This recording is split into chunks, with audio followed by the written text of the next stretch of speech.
Mail goes off, you crit like 10 times. Gentlemen, what a game we had there. Oh my I just like to make it known. Yeah, nice early game, 4 guys. years of playing Dota. That's the first Vengeful Spirit game I've ever played in my life. 5 Really? people trying to stomp my Yes. farm. That's good. I've Very never funny. played that hero before. You're not into that, Ken? No? Lane sorry, what was that? rotations, after lane rotations, it was crazy. Dude, it's just a PA early game. Like you don't need a TP5 heroes to start. Right. I said I appreciated you being in here, Dogi, and thanks for tuning in. Yeah, I just didn't know there was an after game discussion. So Oh yeah, that's this. I didn't think that existed, so. I'd Oh, like to yeah. make it known that before the game started, before the draft, I told my team, my best 3 heroes are Invoker, Void, and Anti-Mage. And first, the captain bans Invoker, and then the captain bans Void. And then they don't pick Anti-Mage. And I think I'm playing PA until we go to picking heroes, and I'm stuck with Venge. Well, I've never played this hero before, but here we go. Yo, I actually was not paying Captain's attention. mode. It was like Yeah, I think you did Captain's okay. mode. I think you did okay. I was at the beginning. I was like, all right. I was just thinking about whether Meepo was gonna be picked or not. Right, so I wasn't really listening to anyone else. I was like, okay, if they're gonna pick Meepo, let's do this, let's do that. Then they banned it, and I was like, okay, then Well, there was a Meepo player on both teams. There was a high-level Invoker player on both teams, and Void players on both teams. So, like, Who was the other high-level Invoker player? Because that's what was I play confusing. I'm like, Invoker. who banned it? What Maybe I ban wasn't it? who he was talking about, but I play Invoker a lot. I mean, I'm not a fan of invokers. Okay. I know at least 2 people on each team. So, Yeah, We to were be being honest, honest with Invokers, 'cause you to be just- honest right here, if there were two invokers on each team, you could have easily just let the invoker player just counter himself. Like let him deal with invoker because he plays invoker and he knows how to deal with invoker. Everyone. Invoker sucks at CS at the beginning. Just make sure he doesn't get any CS, and damn, he's already He's done. not exactly Shadow Fiend, but that's Well- partially true. What you do is you double wave him, and then that really screws him over. Yeah. He misses like 8 CS. Ridiculous. And you get a ton of like free harass. Yeah, because Valve decided it's too strong for me to have my 2 Ford Spirits at level 8. God damn it! Can you at least put it at the level? you mentioned double waving. Do you want to elaborate what double waving is for a lot of people who may not know the concept behind it? Alright, Since if you want that is an do it in a advanced lobby right mid mid now. It's a mechanic. lot easier to just show you if you want to do it in a lobby. I mean, there's plenty of resources that I could like point to for it because I've done that sort of thing myself. But I was just more saying like if you can give like a quick just a quick Alright, discussion sure. breakdown. TLDR, right? Yeah. So what you do is you push your lane, and you focus the mid, and you do this. You focus the range creep, and you harass the enemy a lot, so that the lane pushes. And it's like you take a ton of damage, but what you're doing is you're building up to this bigger thing, which is the double wave. So you buy time by keep attacking the enemy, and then by the time your second wave comes, there will be 2 waves under the enemy's tower. And then that creates a lot of you get a lot of free damage. It's hard for the other guy to blast it under tower. It's just like very good Wait. against heroes that have low attack damage. Hold on, I love it when they do that when I'm playing Invoker because I literally just drop a meteor at level 2. Well, then you have no mana and then you lose. CS, so I win. Yeah, but that's not a good way to do it. If you have less at 2, then you do Alacrity. And then you can get your last hits. You don't do it the other way. Well, I have Alacrity, but then as soon as I see you double waving me, I'm dropping a meatball. With the new Invoker, I don't even think you have enough mana to do that. Can you drop the Maybe you meatball? do. Yeah, I don't think you can. Yeah, Like, you do. but like, say you get ganked or something after that, right? How are you Well, as gonna soon as I escape? clear the wave, I'm just gonna bring consumables out, or like a clarity or something. Like, it's better than losing the entire goddamn wave. I think we're getting far too rhetorical in this at this point. I think Hold on, level 1 meatball. How much damage does it actually do? Will you really get every single last hit that way? Level The 1 impact meatball? will take most of them. Okay. Like, I'm sure what you guys are saying, like, there are many different variations of how a game will play out, but in general, right, having meatball like that early is It's unlikely. unlikely. Yeah. It's really unlikely for that to be something that you're going to have already invoked or to invoke to, for the premise of them double waving you. And you got to consider this is something that's going to be happening in what, like the 1 to 2 minute time frame. So you're definitely not going to be committing your mana into a meatball that early on. Well, I mean, I play slightly different most invokers. You know how most invokers go either Quas or Exort level 1 and then get the other level 2? Yeah. No, unless I know I'm going Quas Wex. If I know I'm going Quas Wex, I start Quas. Otherwise, I go Exort, Wex, Quas, and then I go back to Exort and Quas nonstop. I think that's bad for a multitude of reasons that I'll spare you. I know the reasons why it's not good, but it's also just playstyle preference. I guess, but it kind of... Yeah, I said I wouldn't tell you, so... Well, I can't give the most insight on Invoker I mean, directly I know as a why it's hero. bad, I mean, But at a certain point, if you're better at playing with it, it's preferable. It's very important to get a good block as well, so you have high ground to harass. Yeah. Tower could even assist you with nuking down the wave, and then you'll have 2 full waves as opposed to like 1 full wave and like another wave of half health. Creeps. yeah. That's I gotta say, double waving. The only other reason I'm upset I couldn't get Invoker, besides the fact that I like playing him, is I wanted to show off my cosmetics. What, you have a Dark I Artistry? have Oh, nothing dude, for did you get that. the Dark Artistry? I have Dark Artistry, and I also have the pauldrons that are infused from the new set. Oh. Okay, sure. I actually have a Dark Artistry that I need to use for a giveaway at some point in the future, so I'm would trying gladly to accept it. develop I would like a that. one-on-one or solo tournament that I can put behind it. Do it.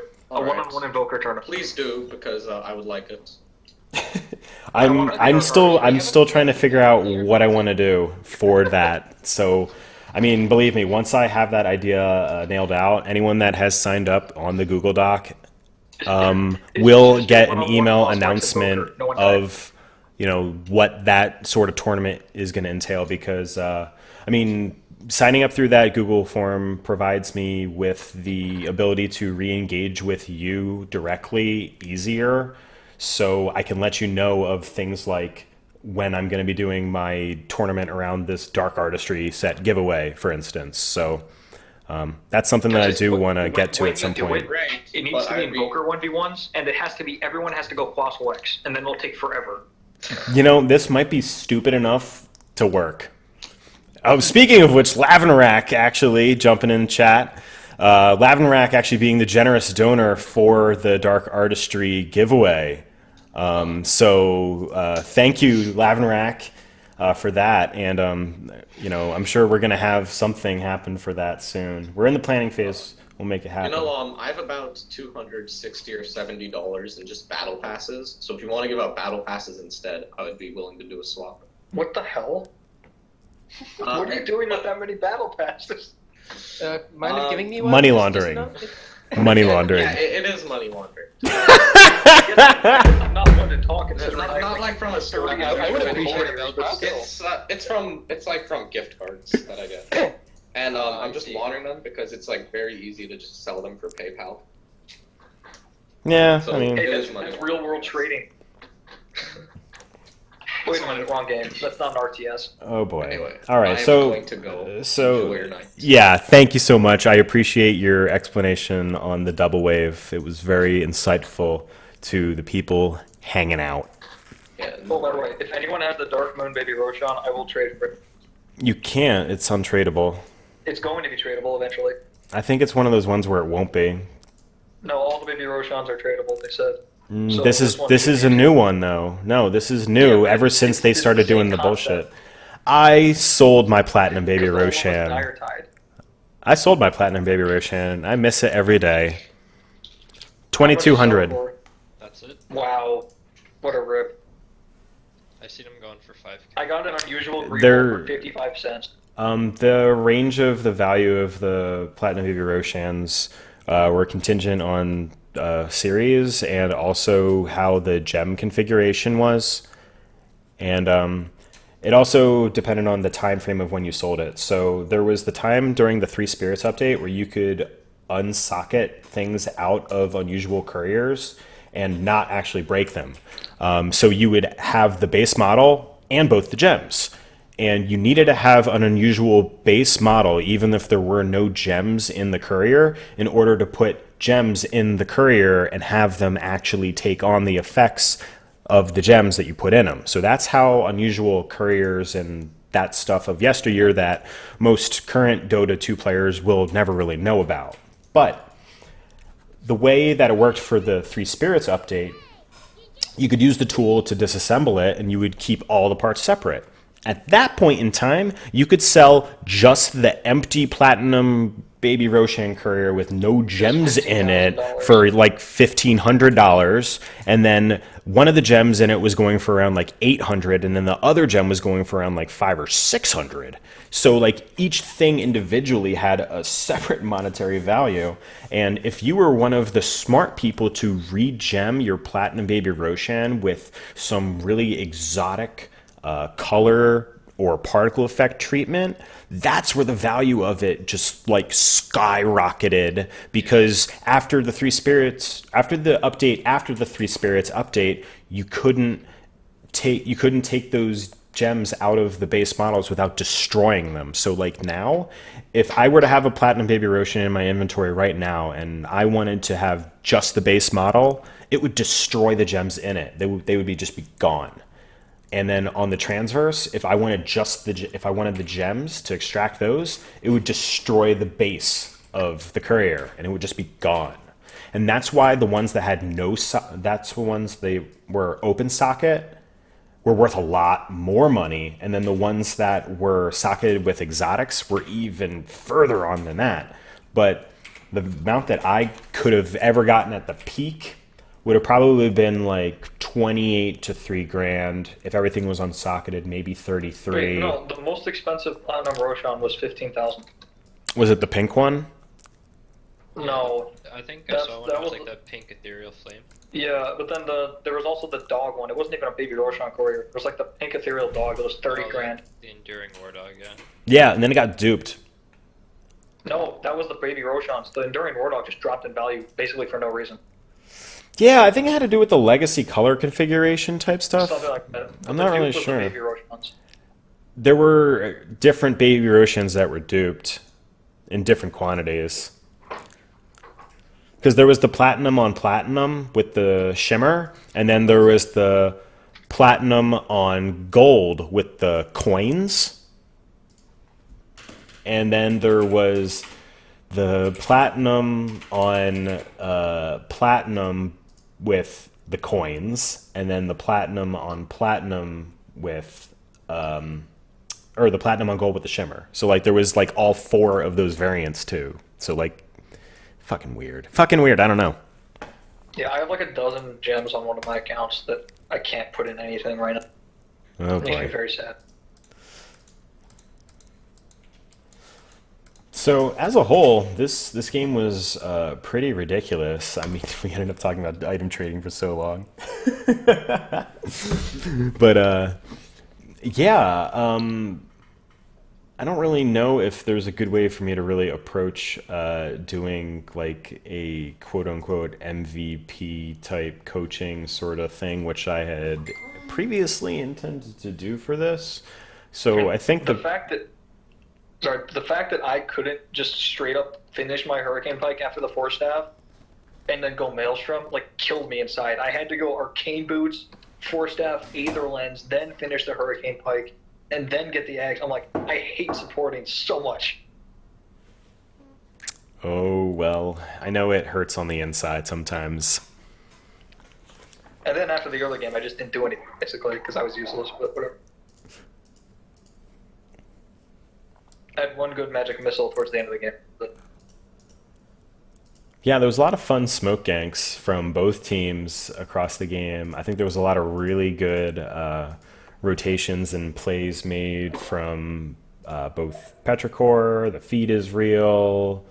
I mean, even 587 pulled out some really good rotations too. Not that other people didn't, but you know, there was so many good responses across the map. There was a lot of strong coordination amongst you guys. can we ban that quap build from in-houses like a gentleman's?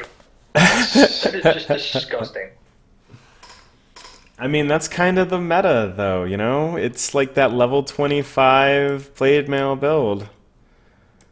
That's really The like where problem it's is there's at. no counterplay when the blade mail is up. You literally can't do it. Well, I mean, what could we do when the PA had her BKB up, you know? Sonic Wave, True. Dual. I mean, that wouldn't kill her. Blade. You know, that's a good point. I was kind of looking at it from a disruptor's point of view. Well, get an Ags and drop it before the BKB. True. Curl into a ball. Cry. I think the funniest thing was the PA jumping in, one-shotting somebody at half HP, then daggering somebody else and one-shotting them from half HP in like half a second after the first Roshan or something. Oh, yeah, that was hysterical. That was the dumbest thing I've ever seen. Just like, I'm like, oh, okay, this fight's won. I'm pretty sure Pippi, like, lost it at that point, or it could have been me. Oh, yeah. I'm just going to say it was Pippi, though, just because I can. I wasn't quite aware of what game we were playing, and I finally remember that it was in Facto too. But yeah, that was pretty crazy.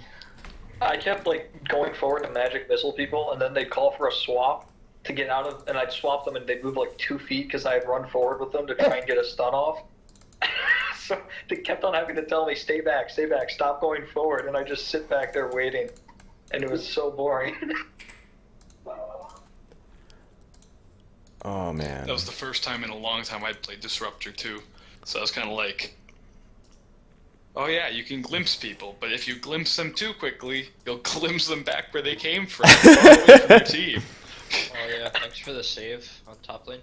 Hey, I owed you a couple because I got a couple accidental good glimpses too. Have you ever seen the YouTube channel Mead and Fid, where he does all these crazy videos, but sometimes it's like these dumb builds that he does in a pub game at work for some reason? And he did how to play Disruptor, and basically he just drops his kinetic field randomly to piss them off and have them miss CS. He uses his ult to clear stacks. And he sets up wards at all the towers and just sits there after level 6 and glimpses somebody whenever they TP. That's just bad sportsmanship. Are you sure it is, or is it perfect sportsmanship? The See a Rat build, where you have the Lone Druid, and on both you and the Bear, you get Helm of the Dominator, Necro Book, and you use the Dominators to dominate the Troll guy, and then you summon the skeletons on both of them, so you have 4 skeletons, 2 Trolls. You know, Necro I Books, always and want to then get you use Hey, the come on, are you Aurora forgetting thing to give Alpha him Wolf? 100 damage, and everything gets 100 bonus damage, Alpha and you just Wolf. rip the face apart. You know, I really forgetting want to Alpha? play a game where I buy 2 Necro books and have a refresher on my person, so I can just have 2 units of Necro. Because it's based on having the no, amount it of books. So any character Oh, yeah. can have 2 books and a And a refresher. refresher, They need the refresher. and have, 2 blue and 2 red guys out. Well, it could be the 8, 9, and 10 item slots, maybe. Does that work? No, I think it puts them both on cooldown, but the 8, 9, 10 item slots will cool down half as fast. I mean, Lone Druid can just do that though, with Bear. Yeah, Lone Druid can just have 2 of them. Well, Lone Druid himself I- can I- have 2, but it's only I Lone have for Druid. years. For years, I have petitioned to get Lone Druid's Bear and Aghanims upgrade that lets him summon a Bear Cub that has 3 item slots. Why not? That would be so cute. That'd be nice. We just need more dogs. And he gets a mini Yeah, batch that- instead of a root. And then he gets another Aghanims that lets him spawn an even smaller bear with 1 item slot, and then that one gets an Ags that spawns a bear with no item slots, but you can synthesize an Ags from even without apples. Boy, am I glad you don't do balancing.